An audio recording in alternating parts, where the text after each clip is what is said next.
жаңа пайғамбарымыз саллаллаху алейхи ва саллям айтады: инналлаха завали ал-арда дейді.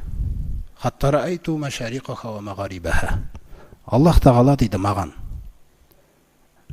жаңағы бүкіл жерді жайып көрсетті дейді. Қараңыз, көз алдына көрсеткен ғой. Болашақ қалай болады білесің бе үмбетіңнен деп. Солай көрсетті, мен көрдім дейді. Бүкіл батыстары, бүкіл шығыстарын көрдім дейді. Ва инна мулька уммати, шында да бұл менің үмбетімнің мүлкі дейді. Қараңыздар, яғни дінді ұстанудағы көлемі. Қараңыз, діннің таралудағы көлемі дейді. Саябілғу мәзуияли, жаңағы жайылып көрсетілген, қаншама жайылып көрсетілген нәрсе көрсетілді маған дейді, шығыстары мен батыстары. Соның барлығына тарайды екен дейді. Қазір жердің бетінде бір ел жоқ, ол жерде мұсылмандар болмаған. Түсіндіңіздер ме? Сосын ол мұсылмандар ол елде керек. Ол ешқашан қуылмайды, ол мұсылмандар ол жерден. Тарихи заңдылық. Неге? Өйткені ол мұсылмандар ол жерден кетсе, ол жаққа азап келеді. Түсіндіңіздер ме қандай мәселе?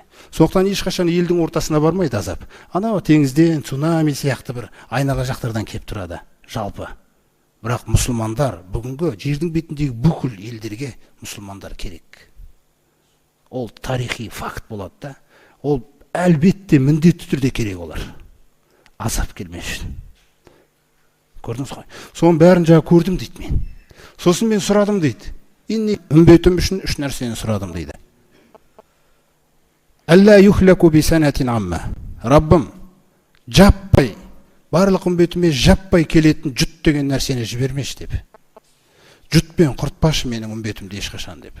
Бірінші сұрағаным осы дейді. Екінші, Алла юсаллита алейхим адуан мен ғойрихим файюхликахум. Сыртқы дұшпанды ешқашан пәрменді қылмаш дейді оларға. Түсіндіңіз ба? Келіп бүйтіп талап кететіндей қылмаш дейді оларда. Екінші нәрсе. Үшіншісі, ва алла ялбисахум шияган ва юзиқа бa'дахум бa'са бa'дин. Сондай-ақ өздерін ішінара бір-бірін түсіне алмайтынға бөліп тастамаш дейді. Бір-біріне зиян тигізіп жүрмейтіндей болсыншы дейді. Сонда Аллах тағала айтады: я Мұхаммад, ей Мұхаммед саллаллаху алейхи ва саллям, инни иза а'тойту атаан, егер де мен бір нәрсені сыйласам дейді, айтқан нәрсем сол бетінде болады дейді, өзгермейді дейді. Фала марадда лаху, қайтып алмаймын дейді оны. Бірінші сұрағыңа байланысты, инни а'тойтука ли умматика, мен саған бердім үмбетің үшін дейді. Үмбетіңе андай жағдайды берем дейді, қияметке дейін. Алла юхлаку бисанатин амма, ешқашан жұт келіп жаппай қырылмайды. Екіншісі, ва алла усаллита алейхим адуан мин ғойрихим фаястабихахум, сыртқы дұшпанды ешқашан оларға пәрменді қылмайым дейді. Көрдіңіз ба?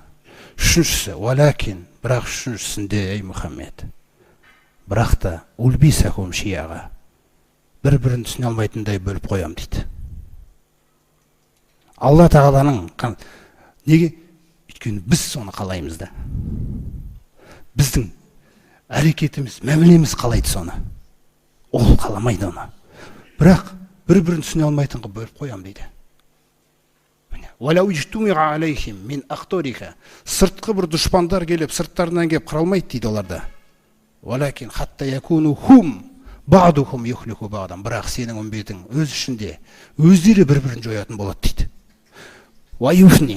Өздері бір-бірін талайтын болады дейді. Қараңыздар. Өздері тұтқындайтын болады дейді. Қазіргі заманда тіпті нақты көріністері көрініп жатыр, құрметті жамағатта. Қараңыздар қандай мәселе.